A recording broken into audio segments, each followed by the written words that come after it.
कैसे हैं आप सभी लोग। आप सभी का स्वागत है अपने YouTube channel learn with focus पर। हम लोग अभी तक क्लास 12 की साइंस में क्या क्या पढ़ चुके हैं।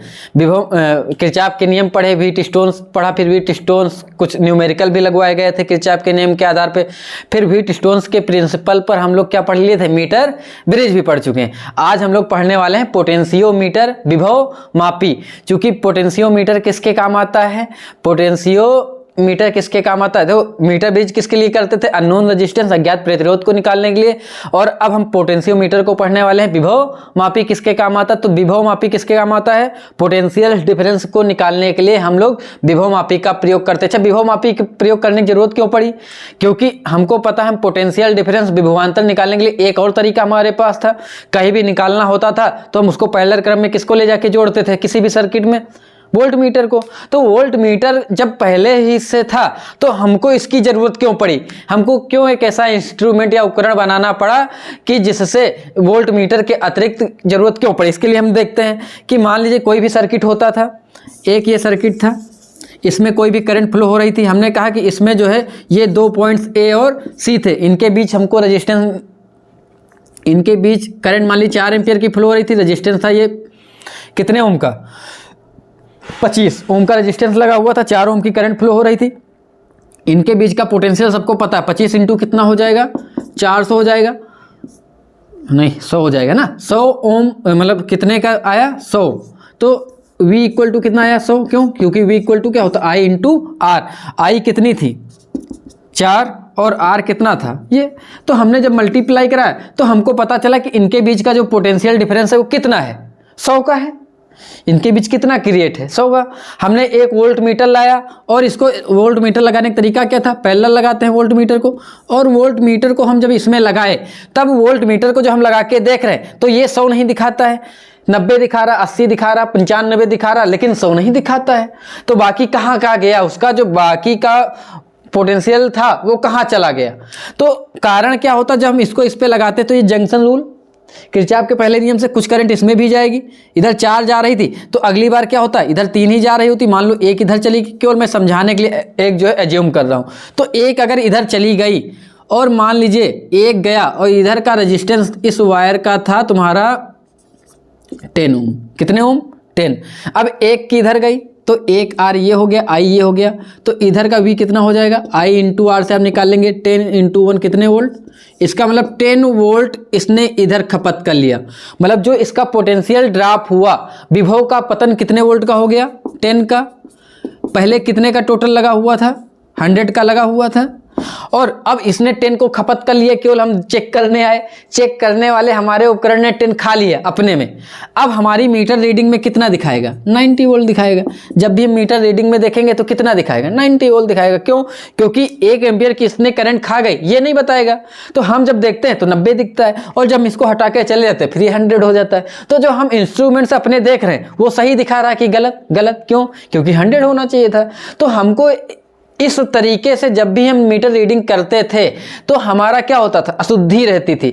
इस अशुद्धि को दूर करने के लिए एक ऐसा उपकरण बनाते हैं जिसको हम लोग क्या कहते हैं, विभव मापी। और वो किस सिद्धांत पर और किस तरीके पर काम करता है इसको समझने के लिए हम लोग चलते हैं। एक बहुत अच्छा तरीका है। तरीका क्या है कि हम 2 बैटरी कैसे जोड़ते हैं। देखो बहुत आसान सा तरीका है, हम थोड़ा सा उसके बारे में देखते हैं कि एक मान लीजिए हमने 2 बैटरी 2 सेल लिए। अच्छा, सेल के बारे में लेने के पहले देखो 2 चीज़ें हम बता दें आप लोगों को।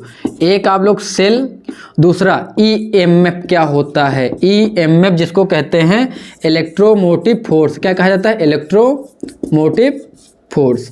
तो आपको ये 2 चीज़ें पता होनी चाहिए। सेल पता होना चाहिए क्या होता है, दूसरा इलेक्ट्रोमोटिव फोर्स क्या होता है। तो सेल क्या होता है, सेल एक ऐसी युक्ति होती है जिससे किसी भी परिपथ या सर्किट में हम लोग करंट को फ्लो कराते हैं। एक सर्किट बनाया मैंने, इस सर्किट में हमने क्या लगाई, चाबी लगाई, सब कुछ लगा दिया, क्या करंट चलेगी, नहीं। हम क्या करते हैं, एक सेल को लगाते हैं और ऐसे, ये मान लीजिए चाबी है, यहाँ पे हम एक चाबी लगाते हैं, की लगाते हैं, और अब इसके अंदर करंट फ्लो हो जाती है, प्लस टू माइनस। चाबी इधर फिर लगा हुआ है ना, जब ये इधर है, और जैसे एक की दबाते हैं करंट फ्लो होना चालू हो जाती है। कब फ्लो हुई? जब मैंने यहाँ पे क्या लगाया? सेल।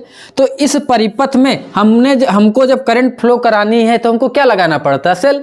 तो हमने सेल की डिफिनेशन क्या बना ली कि सेल एक ऐसी युक्ति है जो क्या करती है, किसी भी परिपथ या सर्किट में करंट को बनाए रखती है, जिसके लिए हमको क्या लगाना पड़ता है? एक सेल लगाते हैं। ठीक है, तो कभी भी एक सेल एक नंबर में पूछे आप लोग बता देंगे।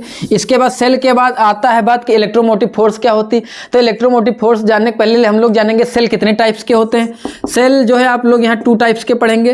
कौन कौन से पढ़ेंगे? एक को हम लोग कहते हैं प्राइमरी सेल, जिनको कहा जाता है प्राथमिक सेल। कौन से सेल होते हैं? और ये दूसरे वालों को हम लोग कहते हैं द्वितीयक सेल। ये केवल मैं रट्टा मार चल रहा हूँ कि जल्दी से आप लोग केवल समझ जाएं, हम अपने उस पर आते हैं ना। द्वितीयक सेल। प्राथमिक सेल कैसे होते हैं? जिनको केवल एक बार चार्ज करने के बाद, जैसे घर में सेल डालते हैं ना, तो एक बार चार्ज करने के बाद आपने लगा दिया, फिर वो दोबारा यूज में नहीं आते हैं, बेकार हो जाते हैं, हमको फेंकना पड़ता है। तो लेक्लांसे सेल, डेनियल सेल आदि किसके उदाहरण हैं? इसी प्राथमिक सेल के।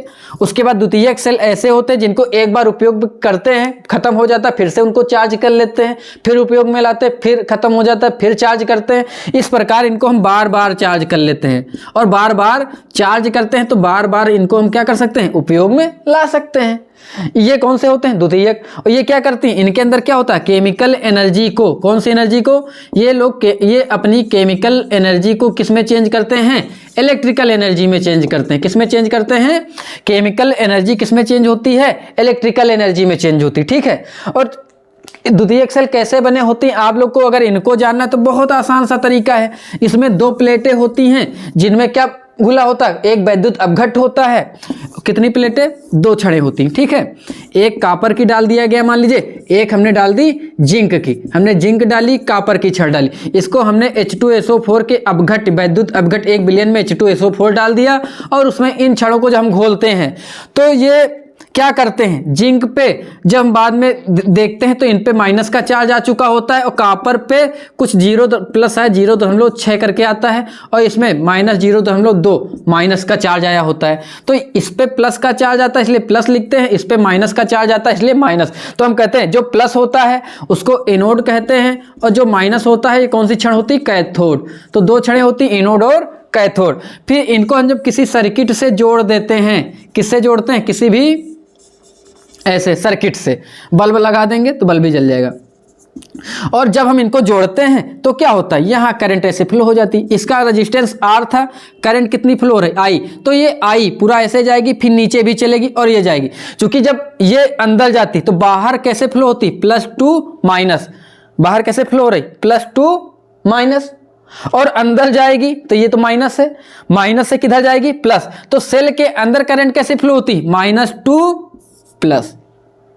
हम किस दुनिया में रहते हैं? बाहर। तो हम क्या देखते हैं? करंट कैसे फ्लो होती? +2 माइनस। और हम लोग याद कर लेते हैं क्या कि करंट सदैव किधर से किधर बहती है? धनात्मक से ऋणात्मक सिरे की ओर। और अगर कोई पूछे अंदर कैसी फ्लो होती तो माइनस से प्लस। तो ये एक सत्य नहीं, ये अधूरा सत्य है। करंट दोनों तरफ फ्लो होती है, +2 माइनस और -2 प्लस। सेल के अंदर कैसे? -2 प्लस। चूंकि बाहर का रेजिस्टेंस R है, इसमें करंट I फ्लो हो रही, तो यहां भी चूंकि रेजिस्टेंस क्या होते हैं? प्रतिरोध क्या होता है? जो धारा के चलने का क्या करती हैं? विरोध करती हैं। यहां अंदर भी चलना चालू करते हैं तो वैद्युत अपघट्ट भी विरोध करता है। वो किस पर डिपेंड करता है? इसकी सांद्रता कैसी है, इनके बीच की प्लेटें कितनी डिस्टेंस पे हैं। तो इन सब चीजों पर अंदर का कुछ रेजिस्टेंस होता है, और उस रेजिस्टेंस को हम किससे दिखाते हैं? R से, स्मॉल r। क्योंकि स्मॉल r क्या करेगा? अंदर चलने वाली धारा का विरोध करेगा, और R बाहर चलने वाली। तो ये दोनों क्या करते हैं? करंट के चलने का विरोध करते हैं। ये इनके क्या कहलाते हैं? रेजिस्टेंस। ये बाहरी प्रतिरोध होता है, और ये सेल का इंटरनल रेजिस्टेंस। तो स्मॉल r क्या कहलाता है? सेल का इंटरनल रेजिस्टेंस कहलाता है। क्या कहलाता है? सेल का इंटरनल रेजिस्टेंस कहलाता है। ये आपको चीजें याद होनी चाहिए। आप लोग जब निकाल लेंगे कि सेल किसी भी टर्मिनल पोटेंशियल सेल का इंटरनल रेजिस्टेंस कितना होता है, तो आप ये निकाल लेंगे तो कितना आएगा? R क्या आएगा? चूंकि हम लोग फार्मूला क्या पढ़े थे? V = I/R। यहां से R निकालिए, R क्या होता है? I/V होता है। तो यहां पे R = क्या होना चाहिए? यहां पे हम क्या देखते हैं? हमने क्या लिख दिया? R को ऊपर ले जाओगे नीचे आएगा। क्या उल्टा फार्मूला लिख दिया क्या? V upon I equal to क्या होता है, R होता है। तो यहाँ से हमको अगर क्या निकालना था, ये R, तो ये निकालेंगे। यहाँ पे V था, यहाँ इनके बीच सेल लगाए हुए, सेल को कितना माने इसका पोटेंशियल, E माने हुए हैं, तो ये E है V की जगह, नीचे क्या होगा, I होगा, नीचे क्या होगा, I होगा।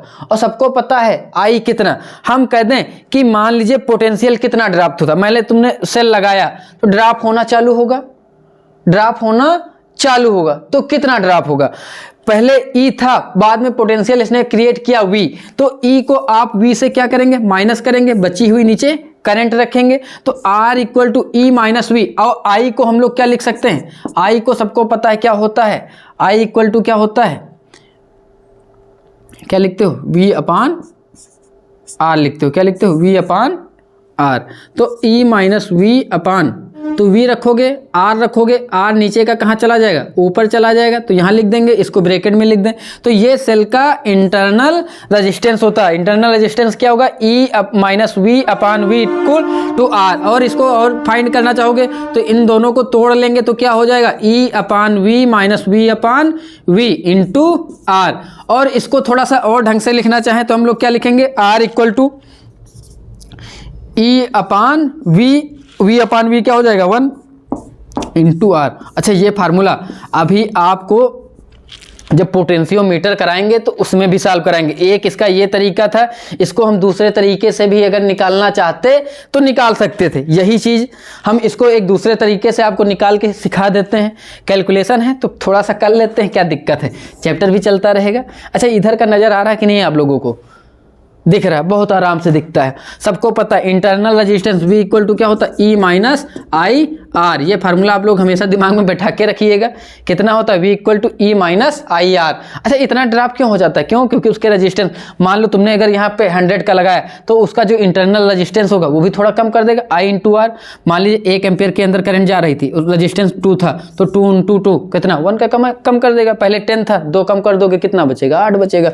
अगर ये विरोध यहाँ पे ना करता, रेजिस्टेंस 0 होता, तो करंट ऐसे जा रही होती तो 10 ही होती, तो इंटरनल के कारण कोई भी पोटेंशियल ड्रॉप ना होता।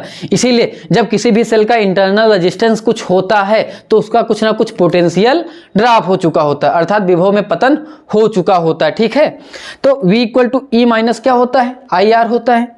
या आप लोग फार्मूला पढ़ ही चुके होंगे, अगर चैप्टर पढ़ रहे थे शुरुआत में ही सबसे पहले पढ़ाया गया होगा आप लोगों को। तो यहाँ पे ध्यान देना, V इक्वल टू क्या होता है, E माइनस आई आर। अब हम लोग क्या करें, चाहे तो इसको ऐसे भी लिख सकते थे कि I को क्या लिखा जा सकता है, V अपान R लिख दें, इंटू R हो जाएगा। और इसको उधर ले आए, इंटू R, ये उधर ले जाएंगे तो माइनस में हो चुका होगा। अब स्मॉल r को निकालना है तो E माइनस V अपान, ये V इधर बटे में आएगा और ये इधर बटे में इधर मल्टीपल में जाएगा। और इसी को हम लोग तोड़ के पहले ये लिखे थे फिर ये ले आए, देखो तोड़ोगे फिर वही ले आओगे, क्या, E upon V minus 1 into R। तो आपके पास दोनों तरीके हैं, ऐसे सॉल्व करना चाहो ऐसे करना है, वैसे करना है तो वैसे कर लो। तो आपको इंटरनल रेजिस्टेंस जब भी निकालना होगा तो आप लोग निकाल सकते हैं, यहाँ तक कि किसी को कोई दिक्कत नहीं। मुझको डस्टर से अच्छा ही कपड़ा लगता है मिटाने में, तो मैं इसको जो है मिटा देता हूँ और फिर हम अपने उसी कहानी के और आगे बढ़ते हैं। अब मैं ये मान के चलता हूँ कि आपको ईएमएफ पता है, ईएमएफ की अब परिभाषा क्या होती है ये सीख लेते हैं कि विद्युत वाहक बल होता क्या है। तो याद रखना कि किसी भी परिपथ में करंट को बनाए रखने के लिए हमको क्या देनी पड़ती है, ऊर्जा देनी पड़ती। अर्थात किसी भी सर्किट में विद्युत धारा प्रवाहित रहे लगातार तो हम क्या देते हैं, बाहर से ऊर्जा देते हैं, और वो दी गई ऊर्जा ही क्या करती है, उस परिपथ में धारा को व्यय करने में क्या खर्च हो जाती है। धारा क्या मतलब, चार्ज को, आवेश को प्रवाहित कराने में खर्च होती है। तो जो ऊर्जा उस आवेश को प्रवाहित कराने में, प्रवाह बनाए रखने के लिए दी जाती है, वही उसका क्या कहलाती है, विद्युत वाहक बल, इलेक्ट्रोमोटिव फोर्स कहलाती है। इसलिए इलेक्ट्रोमोटिव फोर्स की डेफिनेशन क्या बनाई जाती थी, W अपान Q। मतलब W क्या, कि किसी भी सर्किट में अगर मान लीजिए सेल जुड़ा हुआ है +2 माइनस ऐसे की लगी है, तो अगर इसमें हमने करंट को फ्लो कराई, धारा चलने का मतलब क्या होता था, सबने पढ़ा होगा, Q इक्वल टू क्या होती थी, NE, और I इक्वल टू क्या होता था, Q अपान T। अगर करंट चल रही तो क्या चल रहे होते हैं, पर यूनिट टाइम में क्या चल रहे होते थे? चार्ज मतलब नंबर ऑफ इलेक्ट्रॉन। तो इनमें क्या चल रहे हैं? चार्ज चल रहे हैं। चार्ज मतलब आवेश चल रहे हैं, और इन आवेशों को लगातार इसमें प्रवाह बनाए रखने के लिए हम बाहर से क्या लाते हैं?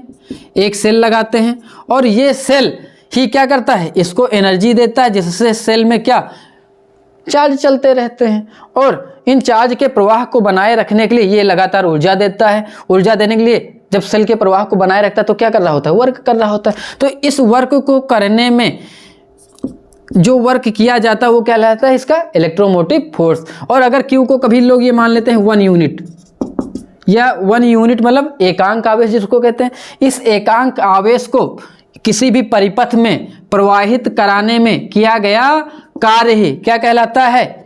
उसका विद्युत सेल का विद्युत वाहक बल कहलाता है। ठीक है, ये इसकी डिफिनेशन होती है। हम लोग कहेंगे 1 यूनिट चार्ज को किसी भी सर्किट में फ्लो कराने के लिए हमको जितना भी वर्क करना पड़ता है, हमको नहीं सेल को, उस सेल का वो क्या होता है? इलेक्ट्रोमोटिव फोर्स होता है या विद्युत वाहक बल होता है। और एक बात और याद रखिएगा कि सेल कभी भी चार्ज नहीं देता है, चार्ज इस सर्किट में पहले से ही होते हैं। केवल सेल क्या करता है? उस चार्ज को इसमें लगातार चलाता रहता है। याद रखना, सेल केवल एनर्जी देता है जिससे चार्ज चलते हैं। जैसे पंपिंग सेट में क्या होता है? बाहर मोटर लगी होती, पंप लगा होता है, और वो पंप क्या करता है? लगातार जल को नीचे खींचता है, तो चार्ज नीचे चलते हैं। पंप क्या करता है? एनर्जी देता है। तो ये क्या है? पंप है, और ये क्या है? चार्ज क्या है? पानी है। तो इस पानी को चलाने के लिए पंप की जरूरत है, इसलिए पानी जो है पंप नहीं है, पंप पानी नहीं। ठीक है, ये अपना क्लियर होना चाहिए। तो यहाँ तक फिर आगे बढ़ते हैं। कह रहे होगे सर पढ़ाने तो पोटेंशियोमीटर चले थे, आप तो चैप्टर में आ गए। तो ये थोड़ा सा मैं मान के चल रहा हूँ, आप लोगों को मैं रिवीजन कराए दे रहा हूँ। मैंने पढ़ाया नहीं, लेकिन आप पढ़े हैं, तो इस रिवीजन के साथ ये चीज़ें अब हम लोग पढ़ेंगे तो क्लियर होंगी। हमने कहा, हमने क्या किया कि 2 सेल लगाए एक सर्किट में। कितने सेल लगाए? 2 सेल, और उनको गैलेनोमीटर से जोड़ दिया। किससे जोड़ा? गैलेनोमीटर की स्थिति सबको पता होती। गैलेनोमीटर कैसा होता? मैंने अभी पिछली बार भी बता दिया। ये 0 होता है, फिर इधर नंबर मार्किंग होता है, ऐसे इधर होती है। और गैलेनोमीटर क्या होता है? जब भी किसी भी सर्किट में थोड़ी सी रत्ती मात्र करंट भी फ्लो हो तो ये अपनी नल पॉइंट शून्य विक्षेप की स्थिति से क्या हो जाती है? विस्थापित होती है। क्या होती है? और अगर ये जब भी विस्थापित होती है, विस्थापित होने का मतलब क्या? अगर ये थोड़ा इधर या इधर प्लस या माइनस की और किधर भी इसका डिफ्लेक्शन हो जाए क्लॉक और एंटी क्लॉक में, तो हम कह देंगे उस सर्किट में करंट फ्लो हो रही। और अगर नहीं तो हम कहेंगे उस सर्किट में कोई भी करंट फ्लो नहीं हो रही। हमने यहाँ पे जी को जोड़ दिया, ये गैलेनोमीटर को लगा दिया। किसको लगा दिया? तो इसमें डिफ्लेक्शन कब आएगा? जब करंट फ्लो होगी। जब क्या होगी? करंट फ्लो होगी, तब डिफ्लेक्शन होगा अथवा नहीं होगा। ठीक है, ये कॉन्सेप्ट आपके मन में एकदम बैठा हुआ होना चाहिए। तो हमने कहा, हमने ये प्लस जोड़ा, ये प्लस जोड़ा, इस सेल का नाम E1 दिया। सेल आपको पता है, इसका नाम E2। दोनों सेल क्या देंगे? एनर्जी देंगे। हमने कहा पहले हम इस सेल को देखते हैं। हम कहते हैं अगर ये ना होता तो ऐसे सर्किट में करंट फ्लो होती रहती, ये विक्षेपित होती, ऐसे फ्लो होगी तो ये ऐसे डिफ्लेक्ट हो गई। बोलो, ऐसे ऐसे डिफ्लेक्ट हो गई। हमने कहा इसके अंदर करंट फ्लो हो रही। फिर हमने दूसरा लगाया, हम अगली बार क्या देख रहे हैं? ये इधर डिफ्लेक्ट हो गई, इसको नहीं रखते हैं तो इसका मतलब जब एक एक रखते थे तो जिस ओर करंट जाती थी उधर डिफ्लेक्ट हो जाती थी। ये इधर गई, इधर गई, किधर भी गई, इधर जा रही थी करंट, इधर हो गई, इधर जा रही थी, ऐसे डिफ्लेक्ट हो गई। और जब भी करंट फ्लो होगी तो डिफ्लेक्शन होगा। हम कहते थे सर्किट में करंट है। फिर हम दोनों साथ में जोड़े तो हम क्या देखते हैं? हम मान लेते हैं कि हमने इससे 100 वोल्ट लगाया, इससे भी हमने कितना लगा दिया? इससे लगाते हैं 110 वोल्ट। तो हम देखते हैं ये ज़्यादा था तो ये ज़्यादा ले जा रहा है, तो इधर डिफ्लेक्ट हो गई। अगली बार हमने क्या किया? इसको 110 कर दिया, इसको 100 रखे, तो ये इस बार किधर डिफ्लेक्ट हो गई? इस बार ये इधर डिफ्लेक्ट हो गई। तो हमको क्या समझ में आ रहा है कि किसी जिसका पोटेंशियल ज़्यादा होता है, जिसका विभव ज़्यादा होता है, उधर की ओर करंट बहती है। फिर हमने देखा, एक बार हम क्या करते हैं? हमने दोनों को बराबर कर दिया। अब इसमें कोई भी डिफ्लेक्शन नहीं आता है, ये अपनी शून्य की स्थिति में होती है नल पॉइंट पे। तो यहाँ से हमको क्या समझ में आया कि जब दोनों के विभव को मैंने बराबर कर दिया तो इसमें कोई भी करंट फ्लो नहीं हो रही। और आईजी में अगर कोई भी करंट ना फ्लो हो तो हम क्या कहते हैं, जीरो। अभी आप लोगों को मैंने कई बार पढ़ा चुका कि जब सेम पोटेंशियल पे होते तो करंट फ्लो नहीं होती। तो यहाँ पे उसी सिद्धांत का पालन करके इन्होंने क्या बनाया, पोटेंशियोमीटर बनाते हैं, विभवमापी बनाते हैं। कैसे बनाते हैं हम उसकी ओर चलते हैं। यहाँ ये अगर फंडामेंटल आपको समझ में आ गए तो आगे कोई दिक्कत आने वाली नहीं। गुड। कैसे करते हैं, अच्छा जब करंट ना फ्लो तो क्या इनके बीच का कोई भी पोटेंशियल ड्रॉप होगा, नहीं होगा। देखो मैं एक और बनाता हूं, आप लोगों को और बेहतर समझ में आएगा। हम सीधे चलते कैसा होता है। देखो बनाने के लिए इसमें 4 से 12 मीटर तक की लंबा तार होता है। जब भी पोटेंशियोमीटर बनाते हैं तो उस तार को इतना लंबा कहाँ, 12 मान लीजिए 7-8 मीटर का बनाया गया तार का, तो उतने लंबे मीटर को एक साथ अगर लंबा लंबा रखेंगे तो कितना हो जाएगा, 2-3 कमरे के बराबर तो उपकरण हो जाएगा। ऐसे लेके चलना पड़ेगा, दिक्कत होगी। वो क्या करते हैं, 1-1 मीटर पे लगभग ऐसे ऐसे मोड़ते चले जाते हैं, तो इंस्ट्रूमेंट छोटा हो जाता है और तार वही रहता है। लेकिन कैसे, उसमें धात्विक पट्टी लगाकर, जैसे एक को इतना बड़ा मोड़ा फिर पट्टी लगाई धात्विक, फिर मोड़ा फिर पट्टी लगाई और ऐसे जोड़ लेते हैं। इस क्रम में जोड़ते हैं। तो 2 फिगर में बनाऊंगा, एक ये बना के हटा दूंगा। ये लंबा तार था, यहाँ धात्विक पट्टी लगाए ऐसे मोटी सी, फिर ऐसे लाए, फिर ऐसे पट्टी जोड़े, ये है ना। फिर उसके बाद फिर इसको जो है अगली बार 1 जोड़ दिया, 2 जोड़ दिया, और जोड़ दें, एक और जोड़ दो, क्या दिक्कत। ये ऐसे है ना, ऐसे मोड़ मोड़ के ये ले आए। हमने कहा 2 पॉइंट नाम दिया, ए मान लिया, इसको मान लिया सी, और यहाँ तक की ले आए। तो अब क्या किया इन्होंने, ये पॉइंट था ए, ये सी। अब क्या करते हैं कि इसको एक बैटरी, बड़ी बैटरी द्वारा जोड़ते हैं जिससे एनर्जी देनी है।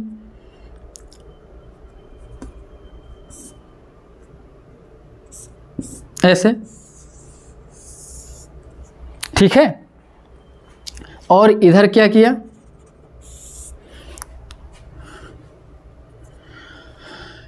सेल जोड़ते हैं जिसका रेजिस्टेंस फाइंड करना होता है। मान लीजिए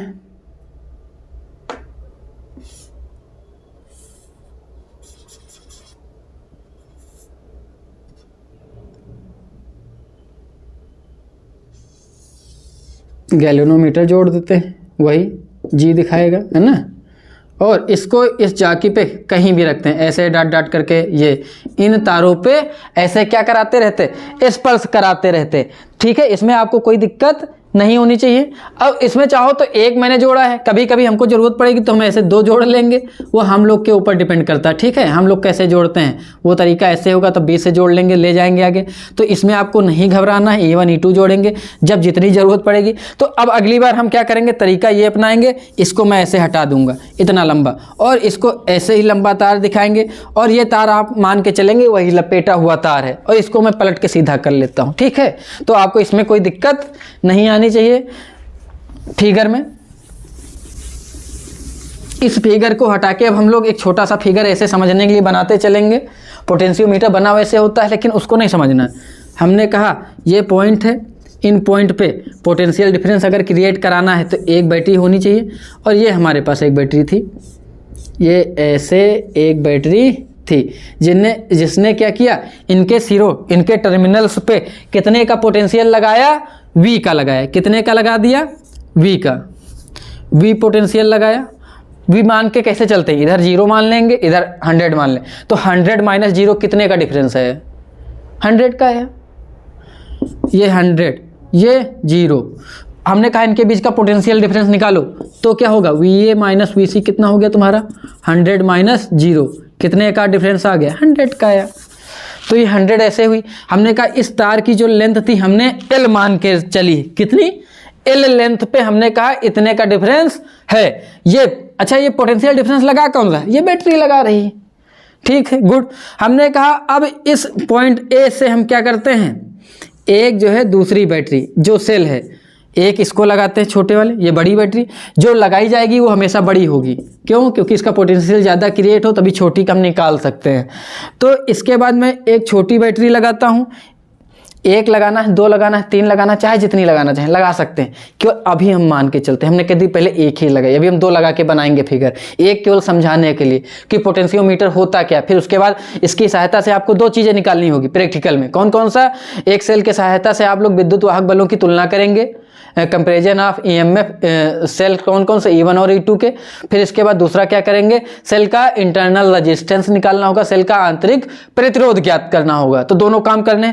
पहले मैं मान लूं कि मेरे पास एक सेल था, इसको मैं क्या करता हूं, सेल है, इसको ऐसे G से जोड़ो, ये सुई है ऐसे। अब इसको मैं इधर भी रख सकता हूँ, ऐसे भी रख सकता हूँ। ये जाकी से जुड़ी हुई, किससे जुड़ी है? जाकी, सबको पता है। आगे जाकी को इस पे मैं कहीं भी स्पर्श करा सकता हूँ, चलाता हूँ, इधर रखूँगा, इधर रखूँगा, ऐसे। अच्छा, फायदा क्या होता है? ध्यान देना कि अगर मैंने इसको जोड़ा तो जोड़ने पे इसमें करंट फ्लो होगी, ये इसके बीच का पोटेंशियल बनाएगा। पोटेंशियल यहाँ पे 100 है, यहाँ पे 0। मतलब क्या कि यहां से लगातार इसका पोटेंशियल विभव गिरता जा रहा है। 100 है तो 90 होगा, 80 होगा, 70 होगा, 60 होगा, 50 होगा, 40 होगा, 30 होगा, 20 होगा, 10 होगा, 0 हो गया। मतलब क्या? लगातार पोटेंशियल गिरते गया। तो लेंथ बढ़ने के साथ इसका पोटेंशियल क्या हुआ? गिर रहा है। पोटेंशियल ड्रॉप हो रहा है, विभव में क्या हो रहा है? पतन हो रहा है। तो हम क्या कहेंगे? लेंथ के साथ विभव में क्या हुआ? पतन। लेकिन पूरी एल लेंथ में कितना विभव था? V था। एल लेंथ में कितना विभव है? V है। एल लेंथ में कितना विभव? एल लेंथ में कितना विभव था? V था। ये याद रखिएगा। अभी हम इस पे बात पे चलते हैं। हमने कहा कि इस बैटरी को लगाए, इसका सेल कितना था? E1 था। इसका अगर E मान ले, कितना था? E1। ये प्लस, ये माइनस। अब अगर ये भी तो है, यहां से करंट चालू हुई, आई जंक्शन पे। अब बताओ, एक रास्ता ये था, ऐसे चलती, दूसरा जंक्शन से इधर भी जा सकती थी कंडीशन। लेकिन हमको पता है, हम इसको अगर 50 पे स्पर्श कराए, कितने पे? 50 पे, तो ये इस जगह का पोटेंशियल तार का कितना है? 50 है।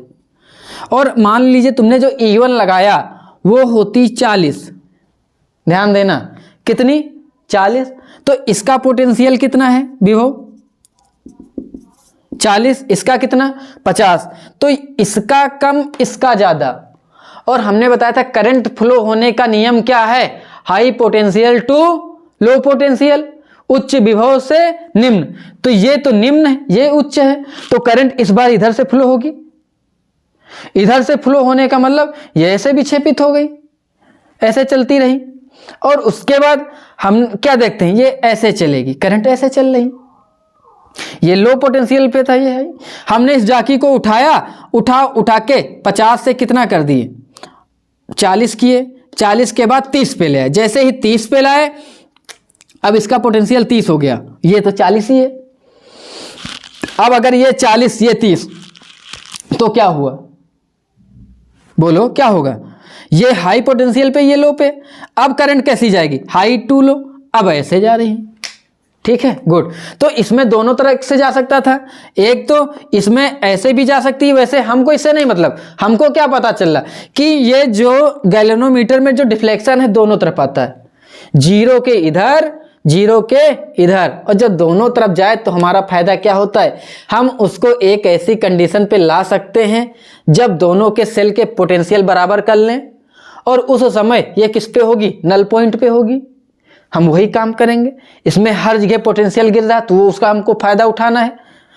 यहाँ कितना हमने कहा था? 40। तो हम इसको खिसका के देखते गए, एक बार इधर एक बार उधर, तो हमको पता चल जाता उससे क्या। हमको जब 50 पे किए थे डिफ्लेक्शन इधर, 40 पे किए ऐसे हुआ, तो हमको क्या पता चल गया कि 40-50 के बीच में है। नहीं, कितना? ये 40 माने, तो हमने कहा 50-30 के बीच में है। फिर लाए 35 पे लाए, 45 पे लाए, ऐसे ऐसे हो रहा, तुमको पता चल गया 35-45 के बीच में। फिर और ले आए, हम 38 ले आए, 42 ले आए, हमको ने कहा अब इतने हो रहा, तो 38 से 42 के बीच में है। फिर लाते गए और एक समय आया जब हमने किस पे रख दिया? 40 पे। तो यहाँ का 40 पोटेंशियल, यहाँ का 40 पोटेंशियल, दोनों कैसे हैं? समान विभव पर हैं। और सबको पता करंट जब विभव समान हो जाएंगे तो क्या करंट फ्लो होगी? नहीं, बैलेंस हो जाएगा। आप लोग पहले भी पढ़ चुके हैं। तो जब विभव समान हो जाएंगे तो क्या इससे कोई भी डिफ्लेक्शन होगा? नहीं, ये नल पॉइंट पे आएगी। उस समय आई में बहने वाली IG करंट क्या हो जाएगी? 0 होगी। और जब इसमें कोई भी करंट नहीं फ्लो हो रही होगी। और सबको पता है नियम क्या कहता है? पोटेंशियल ड्रॉप कब होता है? जब उसके परिपथ में करंट फ्लो हो। यहाँ इसका इंटरनल कुछ मान लीजिए रेजिस्टेंस R होता, इस R के कारण इधर कुछ करंट I जाती, तो I को R से मल्टीप्लाई कराते। V कब होता है, E में कमी कब आती है, E में कमी कब आती है, जब उसके इंटरनल रेजिस्टेंस मान लीजिए 2 आती, रेजिस्टेंस कितना होता 5 ओम होता, तो 2 पंची 5, ई में कितने की कमी आ जाती 10 की, पहले 40 था अब कितना बचता,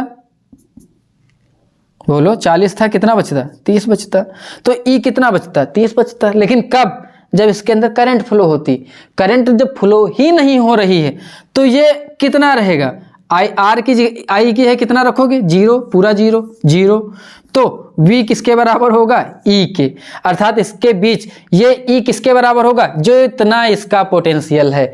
हमको ये नहीं पता था, लेकिन ये वाला हम पता कर सकते थे, कितना हमको नहीं पता, लेकिन हमको पता चल गया क्या कि ये वाला E किसके बराबर होगा, इसके बराबर होगा। ठीक है, तो इसलिए V किसके बराबर हो जाता है E के, अर्थात इनके सिरों के बीच, ये इनके बीच का जितना पोटेंशियल है इस पोटेंशियल के बराबर ये वाला पोटेंशियल होगा। तो ये अगर अननोन होता, हमको ना पता होता, तो हम इसको निकाल लेते हैं किसकी सहायता से, इसकी सहायता से। कैसे, देखो ये अगर पोटेंशियल हम निकाल लें कितना है, तो हमको ये ई पता चल चुका होता, तो हम ये कैसे निकालते हैं, ये हमको सीखना है। ये सीखने के लिए हमने कहा हमको पूरी लेंथ का पोटेंशियल हमको पता था, बैटरी ने कितना क्रिएट किया, पूरी लेंथ में कितना पोटेंशियल था V, अर्थात L लेंथ में PD कितना था, L लंबाई में विभवांतर कितना था, पोटेंशियल डिफरेंस जिसको कहते हो V था L लंबाई में, तो एकांक लंबाई इसको कहते हैं 1 यूनिट लेंथ में, एकांक लंबाई कितना, इसको लिख लेते हैं एकांक, और चूंकि तार मीटर में होता तो उसकी mm में निकालते हैं 1 mm में, तो वो अलग कंडीशन है, हमने केवल एकांक मान लिया। एकांक लंबाई में PD है ना, potential difference in per unit या पर mm लेंथ है ना, कितना हो जाएगा V/L, ऐसे लिखते हैं, ऐसा ना लिखना, तो सब लैंग्वेज लिखने कोई जरूरत नहीं। L में कितना V, तो 1 यूनिट में V/L, और हमने कहा 1 यूनिट में इतना, तो इस स्मॉल l, मान लीजिए इतनी डिस्टेंस हमने जब इसको यहाँ पे लगाया, जब 0 आ रहा था उस समय कितना स्मॉल l होता। देखो हमने कहा जाकी को जब हम स्मॉल l पे रखते हैं, इस वाली डिस्टेंस पे, ये मूल थी, इसको हम खिसका के यहाँ पे ले आए डाट डाट करके, इस वाली लेंथ पे नल पॉइंट पे अगर आता है तो ये वाली डिस्टेंस की कितनी होगी पोटेंशियल। तो आपको अगर ये निकालना है तो बहुत आसान है, क्या L लेंथ का निकालना है, तो आप क्या करेंगे, L लेंथ में कितना होगा V/L इंटू L। अच्छा कैसे, इसको समझना है। हमने कहा 5 पेन का मूल्य कितना 20 रुपये, तो 1 पेन का कितना 20/5, 10 पेन का 20/5 इंटू 10 कर लोगे नहीं, तो 5 का 20, तो 1 का 20/5, तो V/L, 10 का उससे मल्टीप्लाई कराया।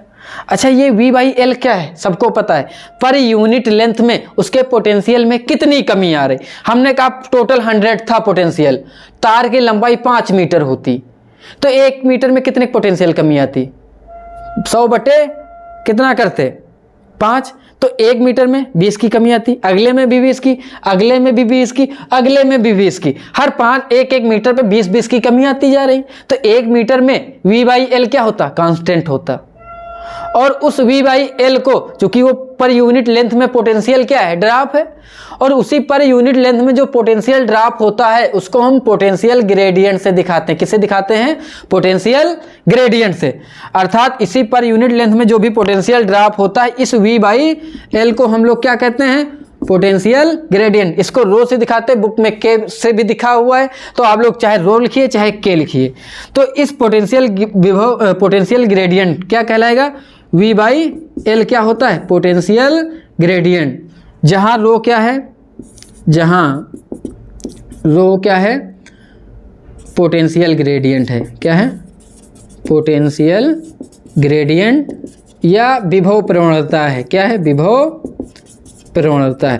विभव प्रवणता क्या होती, पर यूनिट लेंथ में उसकी एकांक लंबाई में विभव में क्या पतन ही उसकी क्या कहलाती, विभव प्रवणता कहलाती। अर्थात पर यूनिट लेंथ में क्या पोटेंशियल ड्रॉप ही क्या कहलाता है, पोटेंशियल ग्रेडियंट। तो V बाई एल को किससे दिखाएंगे, रो से। किससे दिखाएंगे, तो ये स्मॉल v कितना हो गया, यही ये इतने का पोटेंशियल डिफरेंस कितना, उसको बड़े का बड़ा v, छोटे का हमको निकालना है पोटेंशियल डिफरेंस, उसको क्या कहते हैं, छोटा v।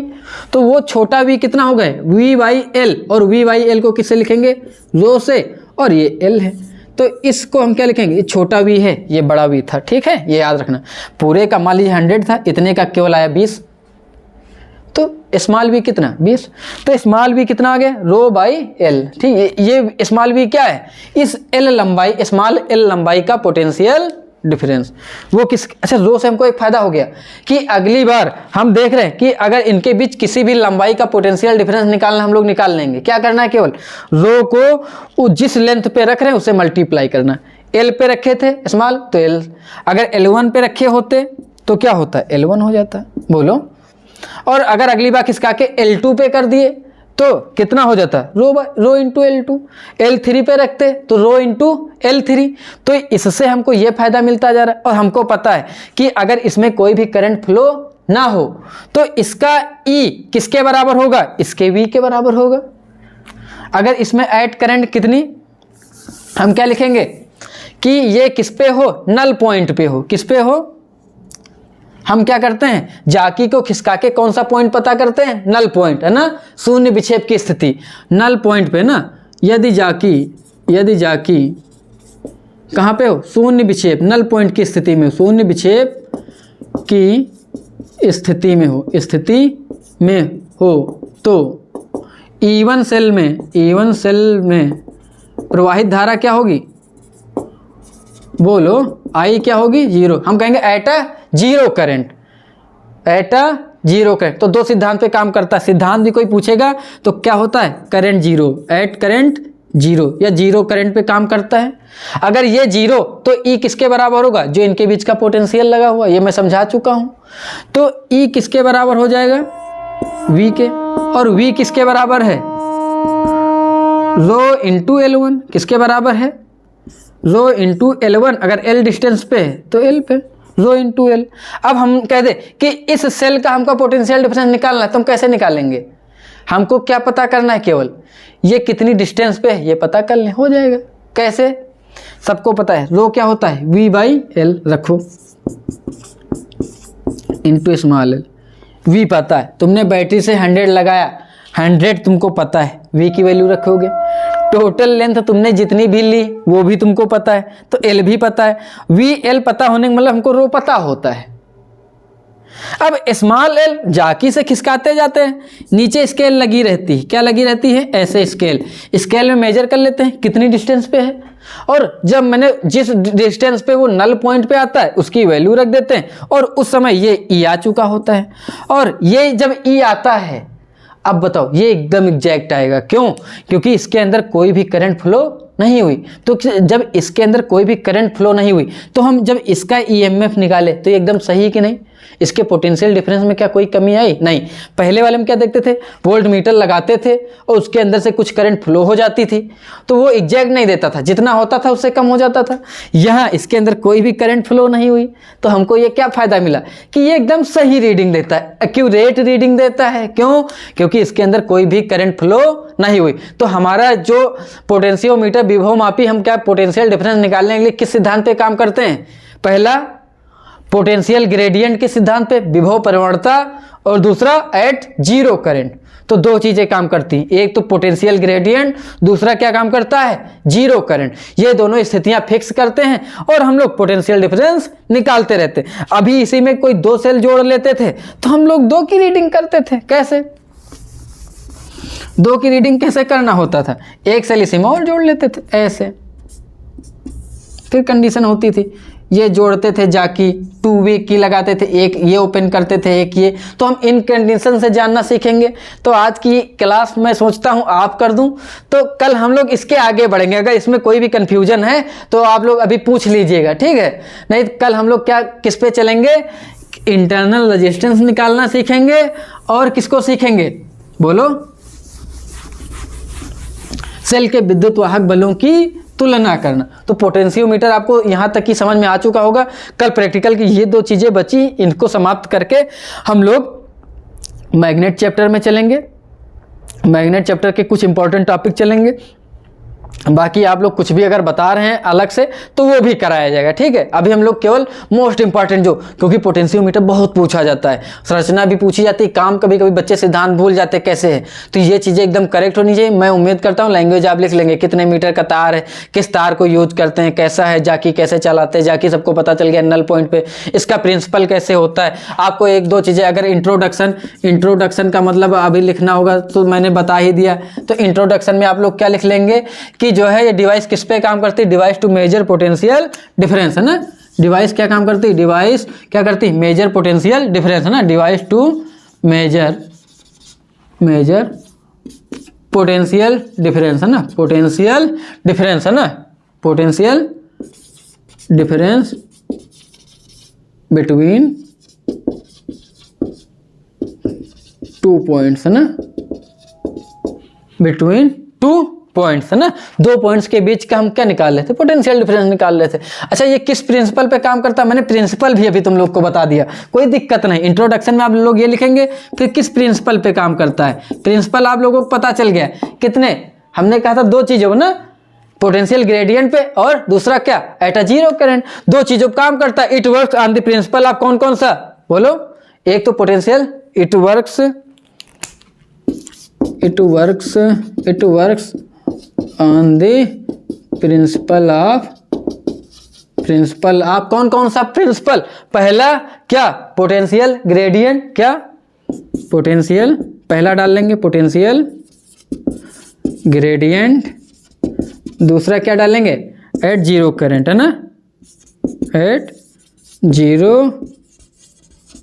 करंट। ये पोटेंशियल ग्रेडियंट मतलब विभव प्रवणता पे, किस पे काम करता है, विभव प्रवणता के सिद्धांत पे, और दूसरा शून्य विक्षेप, है ना, जिसको क्या कहते हैं, नल पॉइंट पे ना, शून्य करंट, है ना, शून्य धारा। शून्य विक्षेप का मतलब ही क्या होता है, जब धारा कुछ भी नहीं बहेगी, या इसको एट जीरो करंट, ठीक। ये आपको चीजें याद होनी चाहिए बस, और क्या, बस, ठीक। तो क्लास समाप्त करते हैं आज की। अगर यहाँ तक कोई कंफ्यूजन हो तो पूछ लीजिएगा।